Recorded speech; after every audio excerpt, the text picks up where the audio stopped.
ইমাম মাহদী আলাইহিসসালামের আগমনের পূর্বে ফুরাত নদীর তীরে স্বর্ণের পাহাড় ভেসে ওঠা কিয়ামতের অন্যতম আলামত।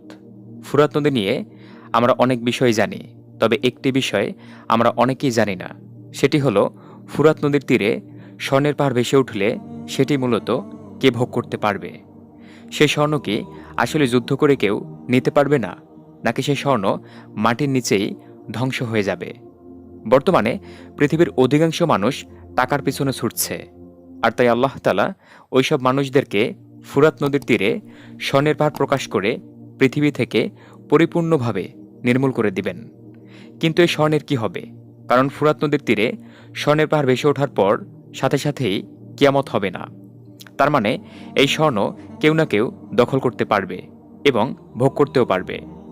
আমরা ইমাম মাহদীর আগমন সংক্রান্ত বেশ কিছু হাদিসের কথাই সবাই জানি।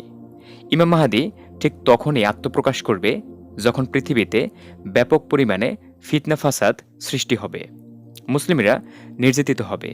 মুসলিমদের এই দুর্দিনে কেউ তাদের পাশে থাকবে না। ইমাম মাহদীর আগমনের পরপরই পৃথিবীতে শান্তির সুবাতাস বইতে থাকবে। ইমাম মাহদীর যুগে মানুষ আর দরিদ্র থাকবে না, জাকাত নেয়ার মতো কোনো লোক থাকবে না। ফুরাত নদীতে তখনই স্বর্ণের পাহাড় ভেসে উঠবে যখন ইমাম মাহদীর আগমন ঘটবে।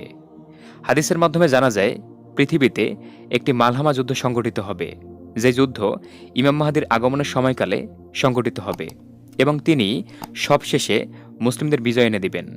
এখন প্রশ্ন হলো, এই মালহামা কখন হবে?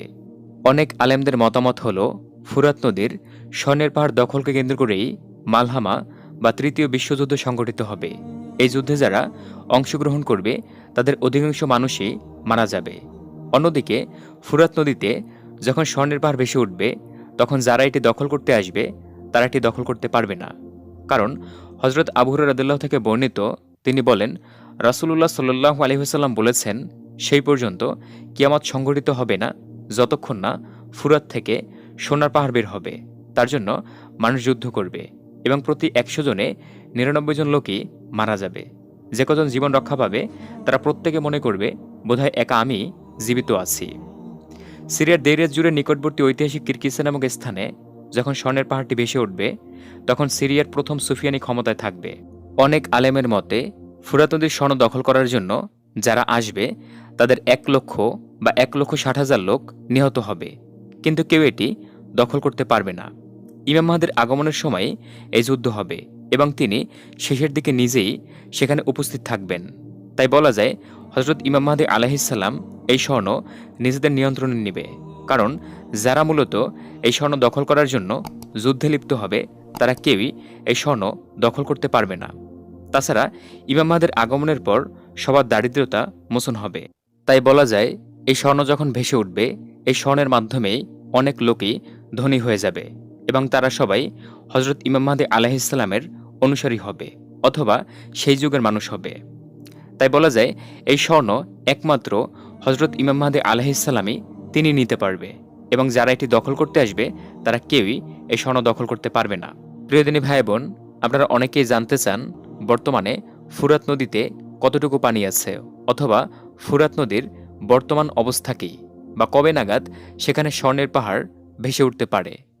দেখুন, এ বিষয়ে কিন্তু আমি বেশ কয়েকটি ভিডিও তৈরি করেছি। সেখানে আমি ২০২২ সালের বর্তমান কী অবস্থা সেটি আমি সেখানে আলোচনা করেছি এবং যখনই এই ফুরাত নদীর ব্যাপারে কোনো রকম নিউজ সামনে আসে আপনাদের সামনে সেটি আমি শেয়ার করি। তো বর্তমানে ফুরাত নদীর যে অবস্থা, সেখানে পানি এতটাই শুকিয়ে গেছে যে আগামী ২-৩ বছরের মধ্যে সম্পূর্ণ শুকিয়ে যাওয়ার প্রবল সম্ভাবনা আছে।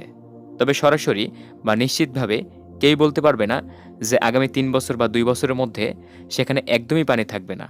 আজকের ভিডিওটি এখানে শেষ করছি। ভিডিওটি যদি আপনাদের কাছে ভালো লেগে থাকে তাহলে লাইক এবং কমেন্ট করে আপনার মূল্যবান মতামতটি জানাতে ভুলবেন না।